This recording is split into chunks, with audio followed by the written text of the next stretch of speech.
Hi guys, Mike here from Treehouse. Today we're going to be going over a 4-step guide on how to make a backstory for Dungeons and Dragons. This simple guide or method is something that I've used quite a few times, and it uses 4 paragraphs or sentences, and it gets you really fine and concise backstory very quickly. This is perfect for one-shot characters, or if you're a bit stuck in coming up with an idea, then this is a good way to make sure there's enough depth there, but not to, write a whole book about your character before you've even played them. Remember, this is just a template, and feel free to write your backstory however you like. Yeah, this is just something that hopefully can spring some creativity for you if you are a bit stuck. Just get into it. So the first step is establishment. Here we set up the early beginnings of your character, where they grew up, what they worked on in their early life, and what their early life was like. Was it bad, good? Were they brought up in a posh, noble house, or living on the gutter streets? Just really to establish what the character's beginnings were is quite important to show change to where they are now and where they're gonna be when you play the character, especially. Part 2 is the foundations. Here we lay the foundations of where they got their abilities and skills from. So this is all about what class they are. Say if they're a sorcerer, how they discovered their magical abilities. Or if they're a ranger, maybe they were trained in hunting or living off the land, that sort of thing. There's a lot of examples, but it's good to lay that out so you can show examples of your character, in their habitat, in their wilderness, in their early days. Part 3 is the conflict.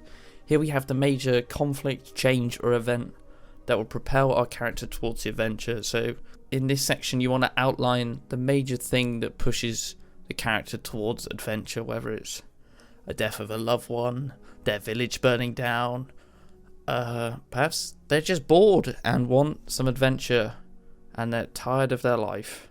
But whatever it is, this is where we outline the main push, the conflict in their life that will lead them towards the adventure before them. And fourth, we have the resolution. So here we outline the character's goals and how they've come to where they are. And when we meet them in the game, this is especially important. So say you're all meeting in a tavern, it's good to have an idea of why they've come to this tavern, or why they've come to this town in general. Perhaps they've just got lost and found their way following the nearest signpost to the nearest town. That's perfectly fine. Or they could have a more, tied in, where they're supposed to be meeting someone there, or looking for a lost loved one in the city, and they thought the best place to go is the tavern and ask the local folks, It's really about giving your character that link into the story and where we're going to just pick them up.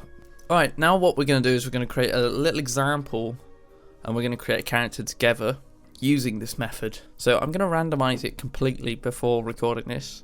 Literally going to do it right now. I'm going to randomize the race, class, and the name, and we're just going to create a backstory following these points completely off the top of my head. So we're going to randomize it now. So we have got a Dragonborn who is a warlock named Sora Kibatul.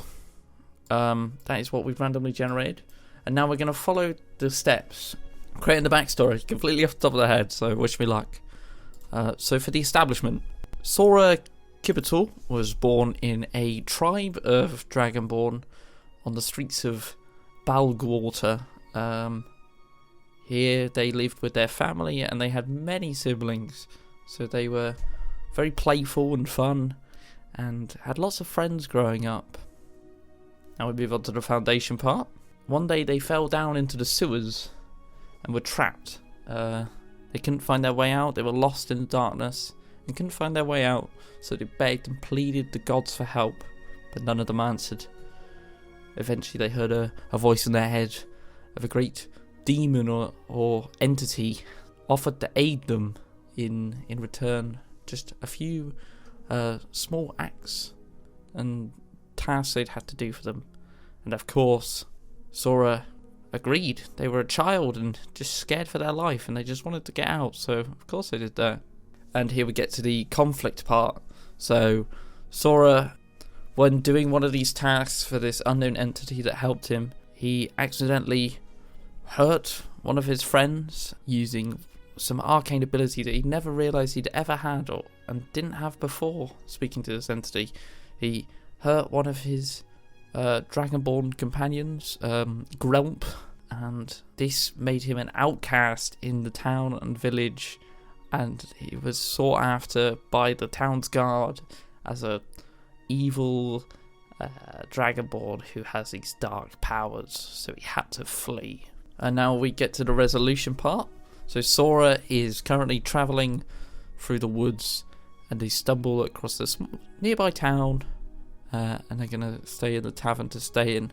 Their goal is to hopefully find peace with this entity and put an end to this deal that they made, maybe by doing one last task for them and making sure that they can break their deal and he can go back to his normal life, hopefully, and redeem himself for some of the past things he's done.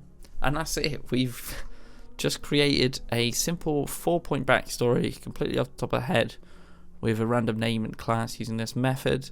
I think it's been... I struggled to enunciate my words, but I'm sure when you're writing it down or coming up with something, you'll have a bit more time to think about it. But it's just an example of how quick and easy it is to come up with a backstory for any character, really. Yeah, thanks for watching. Hopefully it didn't drag on too much, and we'll see you in the next one. Bye bye.